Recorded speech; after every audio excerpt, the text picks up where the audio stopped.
Welcome to day 144. We're in 1 Kings 8 and 9 and 2 Chronicles 7.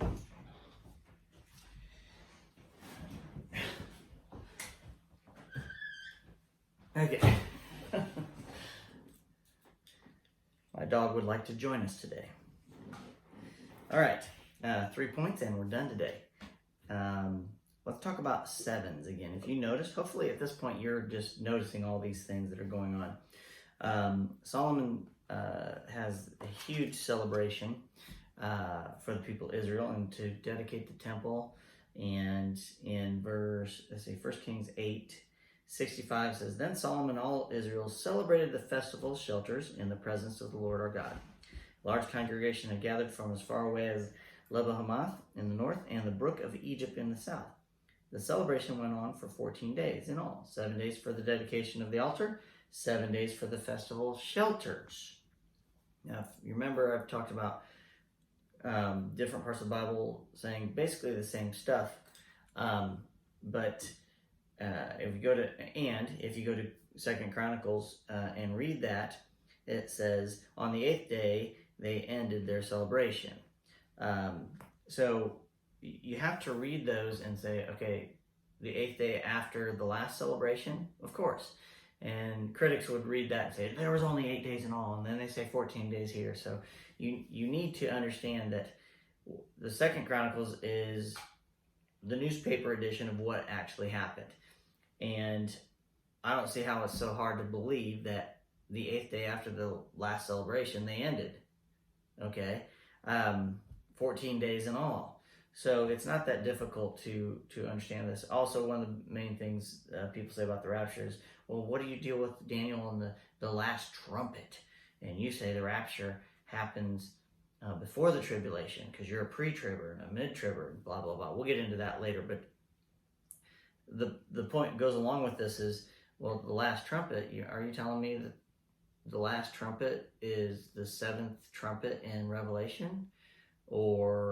And there's never going to be another trumpet sound ever again? I don't believe that. And how many alarms do you have in your day? When is the last alarm? You have the alarm to get up. So that's the last alarm for your sleep, unless you snooze all the time. There's lots of lasts. You have the last alarm of the day, the last alarm of the week, the last alarm of the month. So when you read, this is absolutely a perfect book. The Word of God, God breathed.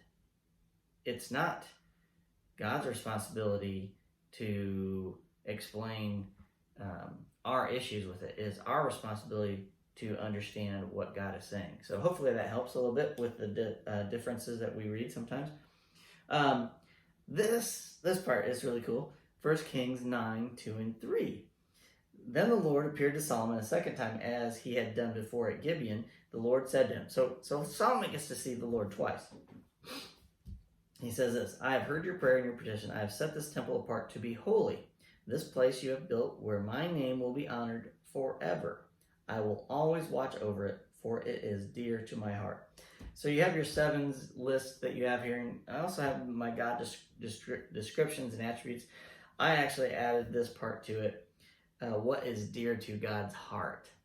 The temple is dear to God's heart. Which, think about that. There are things that are pleasing to God. Not so far-fetched when you say it like that, but descriptions of things that are dear to God's heart. It just makes him more personal to us, which is a wonderful thing. And then the last point in Chronicles, 2 Chronicles 7:14 says, Then if my people who are called by my name will humble themselves and pray and seek my face and turn from their wicked ways, I will hear from heaven and will forgive their sins and restore their land. So I read that for two reasons. One, you always hear this, if you humble yourselves and pray, then God will hear from heaven. So I hear that a lot in different pastors, and I just wanted to point that out. The second thing is, Israelites were exiled from their land, basically 2,300 years. And, Hitler comes along and they kill 6 million Jews. The Israelites. Don't you think they were praying pretty fiercely during that time? Near the end of their exile, and we'll get into the timing of their exile, which seemed to be perfect. And they humbled themselves and they prayed. And in May 15th, 1948, in one day, they got their land back. And God saved them from that tyranny. So, there you go. That is day 144, kind of a solemn way to end it, but I'll see you tomorrow.